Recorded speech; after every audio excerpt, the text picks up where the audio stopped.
Yo, guys, Fred again. All kinds of classics. Coming here to you today, talk about episode 39. Finally finished that doggone fuel tank. That took a little bit of time. But at this point now, we are moving on. I'm nestling the body down onto the frame and finding out that I got to have, you know, more cutting on the bottom of the body to get her set down on that 31 Plymouth frame. No big deal because there's other things in the way like the transmission and the dry shaft and that kind of stuff. So on this episode, we start building the transmission tunnel. I show you how I fabricated. If you remember way back when I put the 1x3 tubing cross braces and rebuilt the floor, the space frame underneath the floor. Now I got to go in and I got to hack that and get the transmission tunnel made. So this should be a good one. Good start on the transmission tunnel. There will be a few videos associated to this. Like, subscribe, share. Again, Fred Kynes, AKK. Enjoy the video. All right, we got her sitting on the ground again. 25 inches tall, 27 inches tall in the back. Do not have the suspension on it, still have the bars on it. But you can see up here the space between the side of the upper control arm and the spring hat and how it's substantially less here. I had come and played with this wheel again, and it might be in a video, but the caster was way wrong. So now that I've got it at right height, I intended on going back and adjusting it all. But one can very, very, very clearly see she's at a heck of an angle. So that's good. You know, I need to bring that out a little bit. I got a ton of room. So, but you know, again, I got some load on it. I got it at right height. I am getting so excited. That is looking beautiful. I started on the wiring. I brought all my wiring down. I got colors and spools and just all kinds of stuff in here from other projects that I'll consume, and I'll probably need more because I don't have enough colors.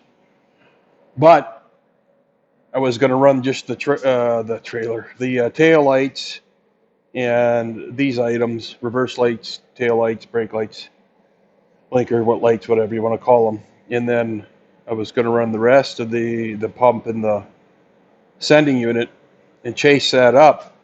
But as I got started, I started building the harness. I got the beginning of the harness for that. And then I got to connections, and I want to connect those two grounds. Those will be through, this will have to go in through a connector. This will be a 2-pin connector. And then I'll have a tail that'll ground both of those two. But and this ground tail, which will be chassis ground, will be continuous with that because that comes disconnected. You know, the ground is just a ring lug and another ring lug for the sending unit lead. But so that'll come off, and that would come off with the harness. I was thinking about how you know, if I needed to take that out, take it off. This will need a plug. And as I was kind of getting through that, and I was thinking about how I want my taillight pigtails to stick out, which would have connectors as well. And I believe I'm probably going to come out. There's an access hole right here, and it's behind the boxing. The boxing goes up to here. So I can come out right there with a loom on both sides, and then just wrap the wire, or have a connector, maybe a connector mounted to the chassis right there. And then everything will then come in. You know, you'll have your passenger side loom coming out, but then everything will come together, and it's going to follow the back side of this and then go on up into the tube and chase its way up. At this time, I'm thinking I'm going to use these. I like these. They're push connects. You can bury them into the wire, or on the loom. You could zip tie or heat shrink or however you want to do it to permanently connect them. And then, of course, I would just go in and drill holes on the top of this to support that as it chases its way around. So that's an option, and that's kind of where I'm at right now. Was because one, I have a ton of them, but the other thing is these work very, very well. They work well for wire support.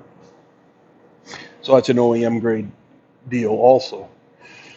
But at this point now, I need to kind of start thinking about squaring it up with the body, bringing the body down. I see I've got the body on the lift at a freaking horrible spot. But needless to say, that's easy to rectify. So I'll start addressing that. God, I wish this was a more than a one-man show for some of this stuff. But, basically I'm going to horse around and get it as close as I can, get a measure distance between it and the frame, and is whatever the first thing is, right? If the first thing is, I don't know. I think it's going to be that bell housing, but I don't know. We're going to find out. Probably the dipstick or the bell housing. Anyway, getting excited. Got to get back to work. Okay, first drop is down. I have the room I was looking for. It does have to come forward just a little bit. I think I can almost even show you. On the rear, you can see the frame is, let's see, get my finger under there. Where is it at here? Yeah. You can see the frame is just in front of the hole. So, I mean, not even, whatever, quarter, eighth of an inch. Got what I was looking for clearance. The trailer wheels are centered, and I want a little offset on this, but I mean, clearly I can get some tire on there, a little better tire on there than these skinnies. I had the pie cut, or I had to just take and cut a straight line right here. You can see how much the rear the coilover bar, shock bar, is pushing up on it now. It's that's starting to poke through the floor a little bit. It's going to poke a lot more because, with it sitting on the tranny, I got quite a bit of distance to go still. So she's still on her way down, but now it's starting. I've got to start the tranny tunnel. And so I've got that brace going across here, and that right in front of that hole, that brace going across there, behind that hole, in front of that hole. It's a 1x3 brace. So now I've got to build the tunnel, and I'm just kind of going back and forth on my head as to whether I want to go with a, if I want to go with a square or a, angle, 45, 35 degree, go up, across, and down, or if I want to do a hoop kind of like that. I'm thinking more along the lines of the sharper lines, because I've only got, that right there is 3.5 inches. And of course I'm going to have to give a little clearance. Back here it's about 3 inches because I measured off the body mount. Right there. So, it's a diminishing return. It's 2.5 inches on the body mount. So if I went 3, my tunnel will be up 4 using 1x. And then that whole pan likely will have to come off because my differential, my upper control arms are hitting. So in the back, I'm about 1.5 on this hole to the body mount. And this hole right here, I'm 1.5 inches away, 1.25 inches away from the mount, above the mount. And up here, I'm almost 4 inches. Yeah, I'm about 4 inches away from the from the front of the body to the chassis, and that sits just, a quarter of an inch above the chassis. So I've got a ways to go. It's still too high, which is, I can tell you, I mean, the stance is going to be beautiful when the front comes down, but it still sits too high. Those windows are way too big. So we got to have to cut quite a bit out of there once I set it, find out where the roof height's got to be. And back in here, now again, I got 1/8 of an inch, but I can maybe take a little off of this. It's not that big of a deal, but it's not sitting on it, believe it or not. Well, maybe it is. Maybe it is just touching there. Excuse me. So the wires, they clear. Oh, I can get a shot underneath. They are under. The body mounting back. This is a kind of a, let's see here. Body mounting back. I am sitting. Oh, I almost need a light. Can I do that? This is the body mount. And it's sitting on the body. Of course, it goes up a quarter of an inch with the. So anyway, I ran out of phone there, but I'll have to look at that. That's really low priority at this point. But it's the trans tunnel that's on the agenda at this point, and getting it down. So I got to figure out how I'm going to fab the tunnel. That'll take some time. Throw a little bit on AutoCAD, I suppose, and start to enjoy what that's going to wind up looking like.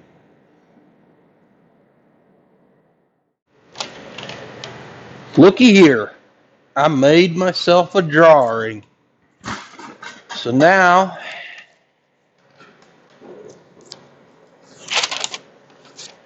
think I'm going to cut it out.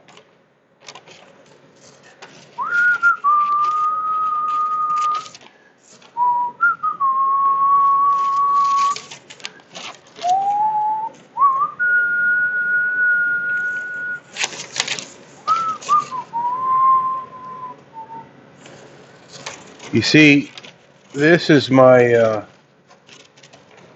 trans tunnel. And I think instead of doing it out of tubing, I could go get some 2x3 tubing. My span isn't that huge. I'm going to span 9 inches.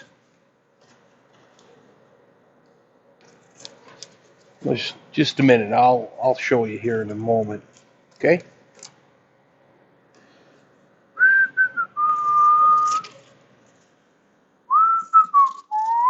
Oh, gotta stay on the line.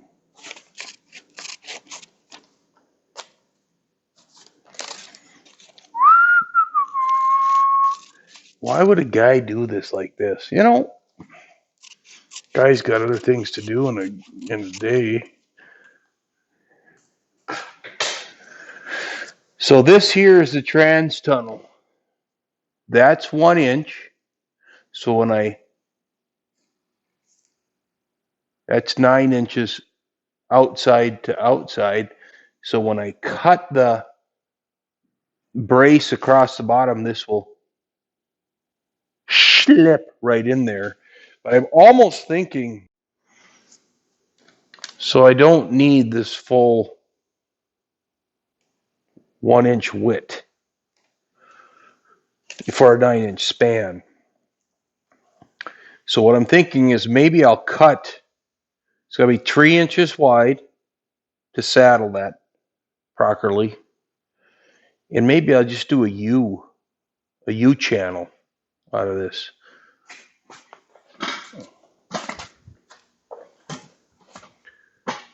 Maybe I'll just do a U channel. So I'll go up, over, and out.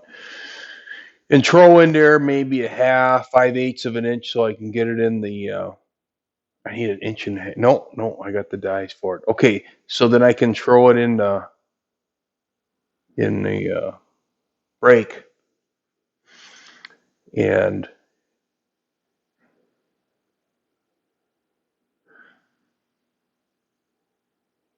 that's what I was thinking. I'm still thinking. But I'm going to go put this, I'll take you with me.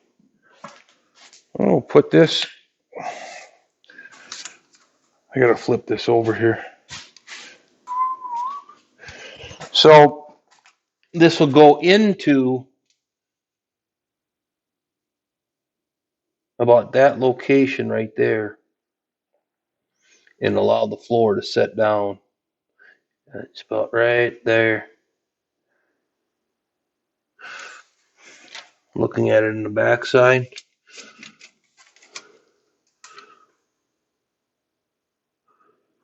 Be about right there. See, it'll be wider than the amount of this that penetrates through the floor. So, but I'll carry it all the way to the back, which makes me often wonder. Oops, tipped over a jack. It wasn't holding anything up. It does make me wonder, how tall is that floor back there? Where in the Sam Hill did I put my Shapeshmader? Oh man, there it is.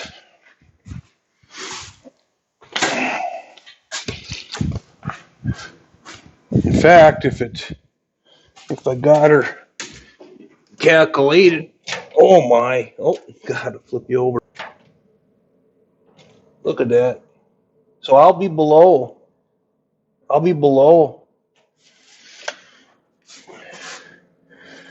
So that should transition just beauty must. Let's see what it looks like. Okay. You can see what I got there. That's the brace that's in there. It's just painted. And that's the bracket sitting on top of it right now. And that's going to drop in right there. It'll drop down 1 inch. So it'll be an inch lower than that, but it's not bad for a tranny tunnel. It's not going to be that terribly high. I'll be able to, if I wanted a bench seat, I could put a bench seat in. So that's where it was sitting on top of this, pushing up on the floor. And I just marked center line, across the whole thing. And I took out a half of an inch more. So when I do come down, I can flange. And it looks like I'll have to try to get some semblance of that floor in.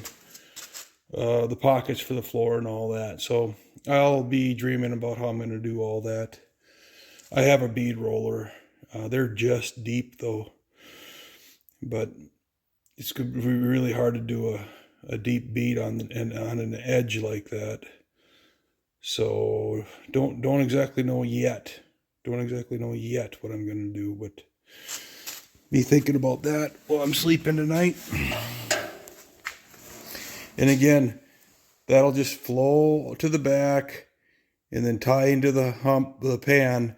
But I said, it's 4 inches, but the thing is, I have to cut that out, drop the chassis all the way down to the bump stops, or probably to the frame or piece of plywood or something.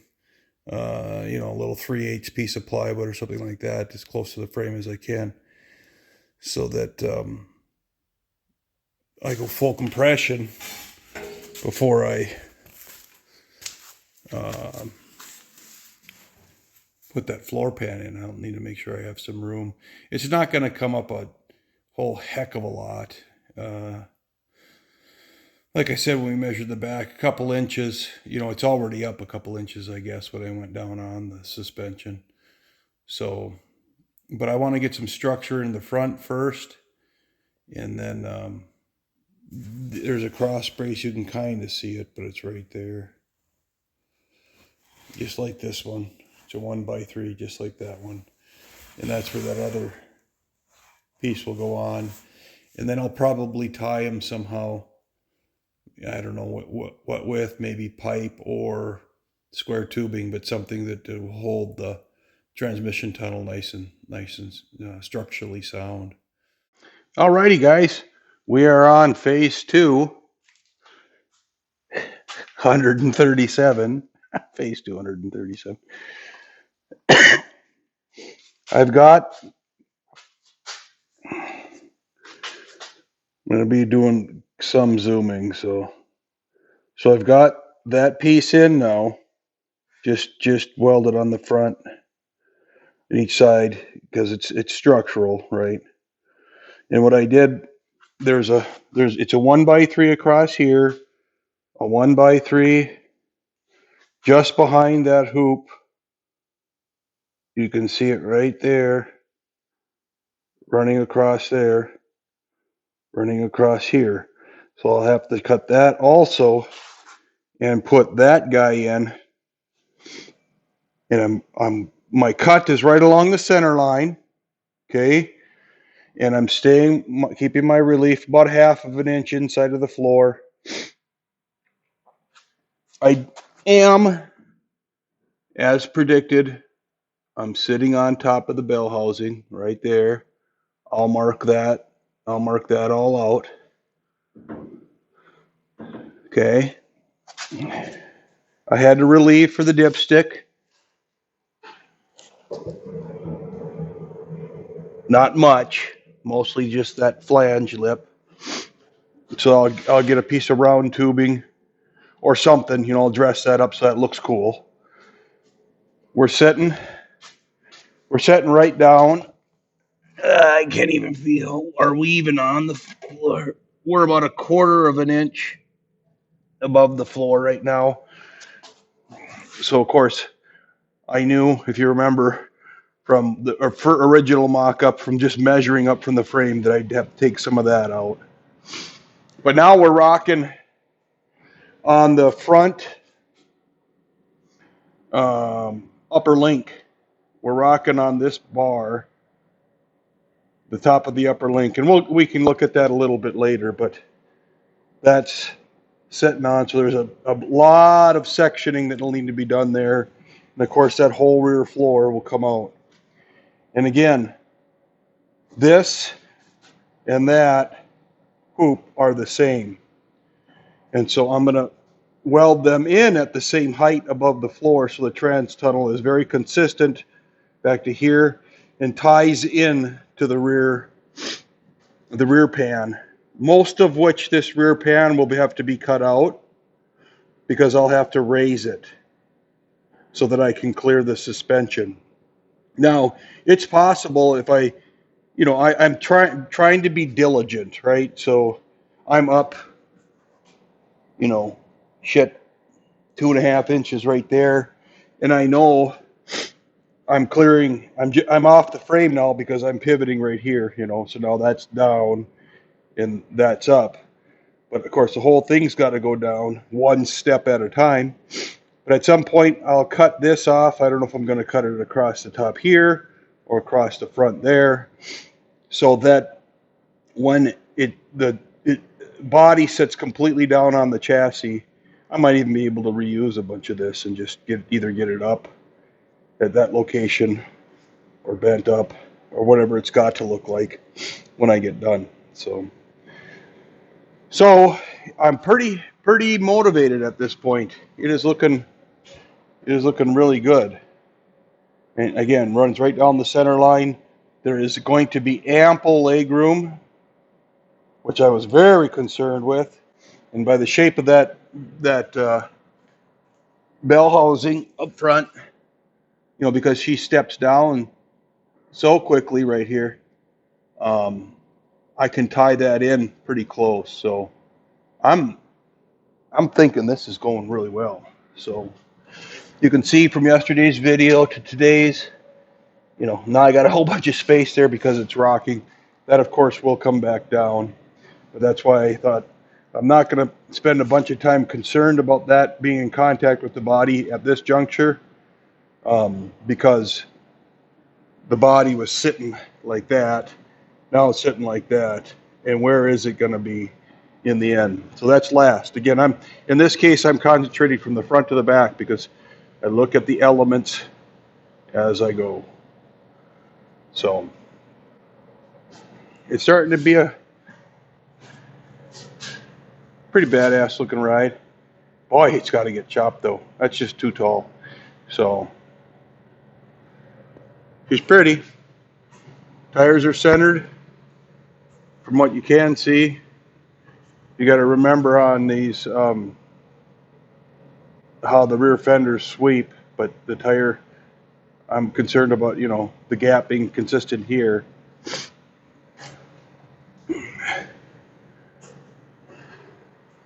Good setback.